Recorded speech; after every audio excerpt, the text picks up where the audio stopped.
Hi friends, and welcome back to my channel. Today I have my March wrap-up. It's already 9 days into April, so I had to think about which month it was for. But I have my wrap-up. It was a lot of big books, so I'm not going to try and lift the stack, but I've got all of them here. So we'll just dive on into my wrap-up for last month.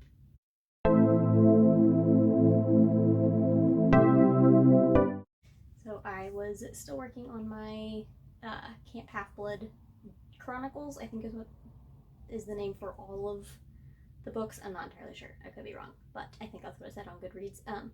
But I continued that with the Heroes of Olympus. So first one was The Lost Hero. I gave this one 4 stars, not just because of the fact that Percy isn't in it, but that's kind of a big part of it, because I like snarky Percy, and I was really sad to, even knowing what happens because I've read the series before, but like diving in and just having Percy like mentioned a handful of times, but he's not there, was super obnoxious. But I do think it does a really good job of setting it up and introducing us to the new characters, but also secretly I don't really care about any of them except for Leo. Percy and Jason, no, not Percy, Piper and Jason are just okay.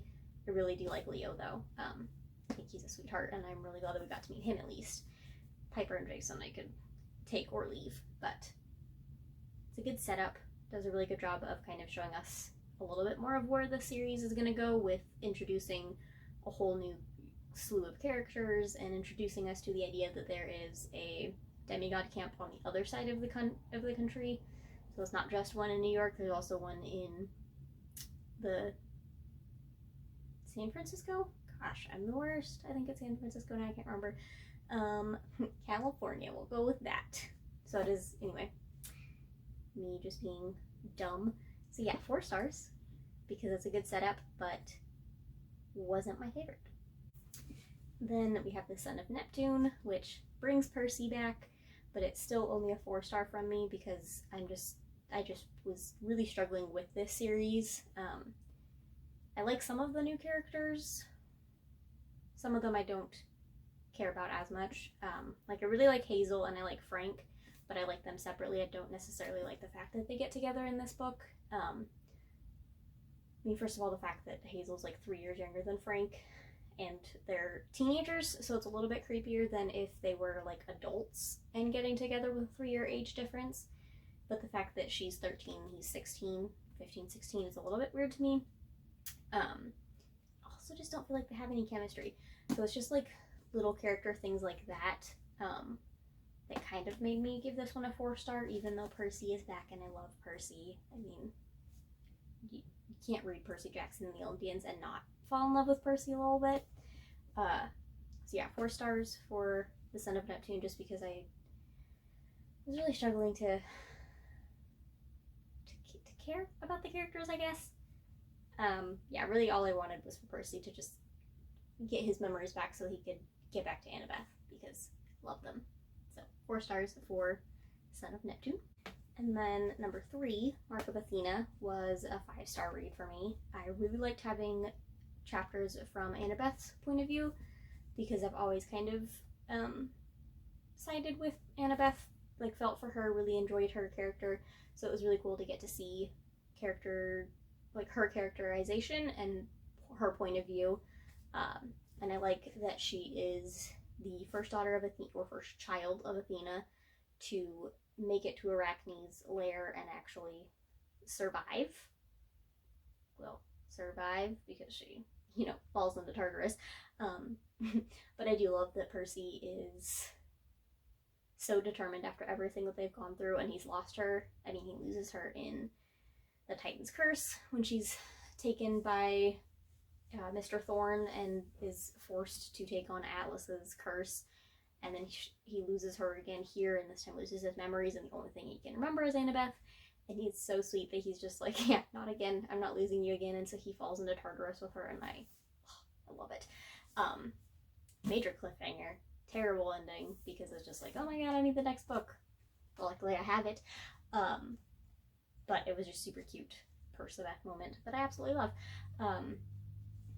But I do also like that there are a couple of scenes where Percy and Jason learn to actually work together instead of fighting all of the time because they're both very macho alpha, I'm in charge, because that's what they're used to, and now they're being thrown together and forced to work together, and I am glad that they do slowly learn how to actually do that. So 5 stars for Mark of Athena. Then we have the House of Hades, which I gave 4 stars because I just feel like the only 3 people getting anything done in this series are Percy, Annabeth, and Hazel, and 2 of those people are literally stuck in Tartarus, so they can't really do much help with everybody else. So Hazel, I feel like, is the only one up on Earth who can actually do anything, which means Jason, Piper, Frank, and Leo are doing nothing. So didn't love that. I feel like, I just feel like Jason and Piper, it keeps being either they get knocked out during fights, and so they're literally just unconscious the entire time, or they just like freeze and don't know what to do, and they're just kind of standing there, and it's just like, you can't do that. Like, you're on this quest to try and save the world from Gaia and stop it so she can't come back. You're fighting monsters. You can't just stop in the middle of a battle and like freeze. If you're gonna do that, don't go on quests. Says the girl who would definitely freeze in the middle of a battle, but this is why I'm not a demigod and not going on quests. So yeah, 4 stars for House of Hades, just because I feel like 3 out of the 7 people from the Great Prophecy are actually doing something, and 2 of them are stuck in Tartarus. So yeah, it's just a little bit obnoxious that it feels like nobody's really doing much. So 4 stars. And then Blood of Olympus finishes out the series. I thought it was a pretty good ending to the series, although it is a little bit obnoxious that after all of the work that they go to try and stop Gaia from being reformed.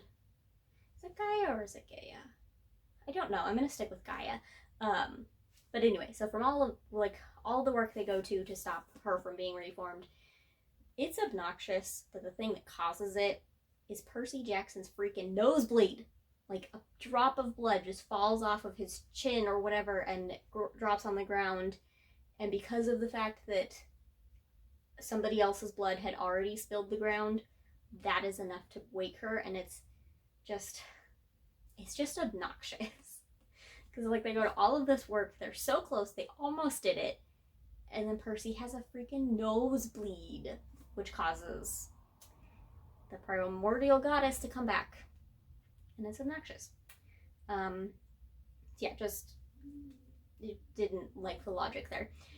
And then also I felt like a lot of the narrators were trying to like keep secrets from the reader, which doesn't really work when they are the narrator. I mean, I know it's not like first person view, so we're not really seeing their thoughts, which is just a whole nother thing, because I prefer first person because I feel like you get to know the characters better. But it's like there were so many characters who would think something about something that had happened before the book started, and then like, oh, well, I don't need to get into that right now. And you would eventually find out what they were thinking about, but it was just really obnoxious to have like, I think it was like 3 or 4 characters that had these things that had happened to them, conversations they'd had or whatever, and they just, it's mentioned briefly to tease you, but then it's like half the book before you actually find out about it, and I just thought that was obnoxious too. So those 2 things were enough to make me give 4 stars to The Blood of Olympus. Then I did Trials of Apollo. I had read the first 4 books in this series and had not yet read number 5, which was honestly my whole reason for rereading all of the Camp Half-Blood books, is because of the fact that I hadn't read book 5 yet and remembered big things that happened, but not a lot of little things, so I decided to do a reread. But anyway, I gave 5 stars to The Hidden Oracle. I absolutely love Apollo. Like, we get another snarky, oh my gosh, I cannot think of the word, another snarky narrator, just like we did with Percy Jackson, and I really enjoy it. And it's also really nice to see one of the gods actually having to take responsibility for his actions, because Apollo did a lot of what happens in the Blood of Olympus is because of Apollo, And so it is really nice that Zeus is like, okay, yeah, you're gonna have to atone for your sins, and you're gonna have to do something. And I like that. I also really like the chapter titles and that they're haikus because he's the god of poetry. I think that's really clever and really fun, and I thought it was fun for Rick to come up with the actual haikus. So yes, 5 stars for the Hidden Oracle. And then we have the Dark Prophecy, which I gave 4 stars, but it was long enough ago that I don't remember why I gave it 4 instead of 5. So yeah, we're just gonna leave it at 4 stars, which still means I enjoyed it. It just wasn't a 5-star read. I don't know, I don't remember why, and I didn't put any notes in my little reading planner, which is what I always do. So, yeah, I don't know why I gave it 4 stars because I didn't leave any notes for myself. Failed there. Yeah, 4 stars for the Dark Prophecy. And then, again, I didn't leave notes for myself on the rating for these, but the Burning Maze and the Tyrant's Tomb I both gave 5 stars. So, yeah, they were good. I really did enjoy the series. I mean, you're just getting to know Apollo and Meg better, and it's more snark, it's more getting to, like, I don't know.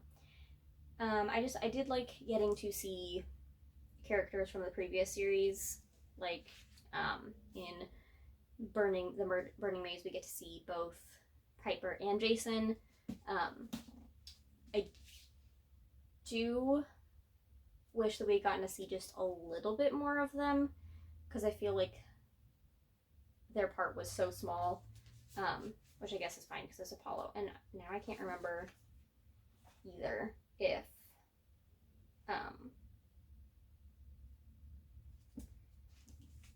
Piper is revealed to be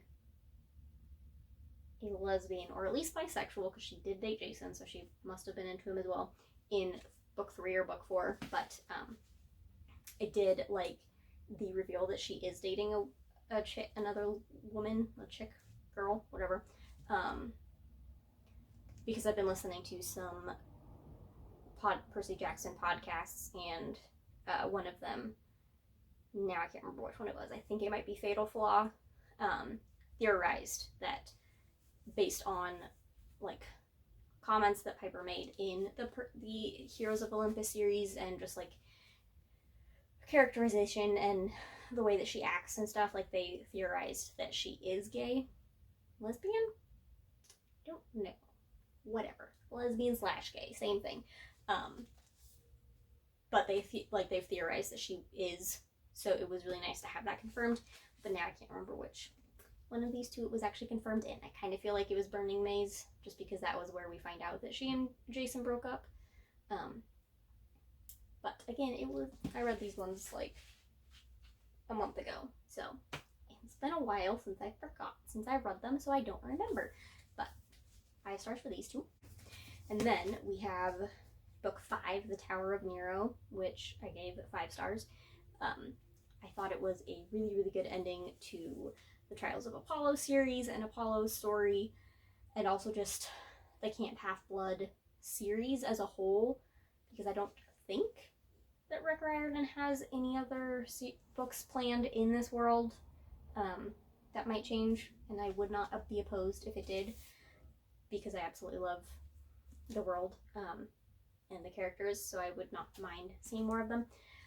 But I just felt like it was a really, really good ending, because it just wrapped everything up really nicely and kind of gives everybody a happy ending, but also leaves it open enough that there could definitely be another series, I feel like, or even just like a novella with short stories about like what the characters are up to 5 years from now or something, which I would totally love. Yeah, so 5 stars for the Tower of Nero. And then I ended the month with a reread of Pride and Prejudice, which I read this book probably I keep saying like a bajillion times. That's probably not true. That's definitely not true. I haven't read it that many times. But, let's see. I mean, I've probably read it at least 10 times. Because, yeah, I read it for the first time, like, my freshman year of high school, which would have been 2008, because it was the fall of that year. And I don't think I read it again until after graduating high school, but I've pretty much read it once a year since then. So I've probably read it like 8 to 10 times. 5-star read for me every single time. I feel like every time I read it, I fall more and more in love with the book and the characters and just everything. And I've also realized in later years that I am not an Elizabeth like I always felt like I was. I don't know why I ever felt like that, probably just because she's the main character, so you really like empathize with her. But I realized I am a Darcy. I am also a shy, taciturn person who doesn't really like to talk to people I don't know, and can sometimes come off as standoffish because of that. So I empathize with my main man Darcy and how hard it is for him to win Elizabeth's love, because I feel that. Yeah, so give me 5 stars from Pride and Prejudice all the time. It's always good, and I love it. So yeah, that was my final book of April. March. So yeah, that was all 11 books that I managed to read in March. It was a lot of Percy Jackson, and the Heroes of Olympus series took me most of the month to get through, because I liked it when I sat down and actually read it a little bit, but I found it wasn't as connected with the characters as I was with Percy Jackson and with Apollo. So those 2 series I just flew through, but the Heroes of Olympus took me a lot longer because I just didn't care about the characters quite as much. And yeah, I don't know. So there's that. Yeah, comment down below and let me know what one of your favorite books was that you read last month, and maybe suggest some that I should read, because I'm always looking for new books, even though I have like 100 books on my shelves that I have not read. But that is my problem. So comment below and tell me books that I should read in the future, and I will see you next time. Bye.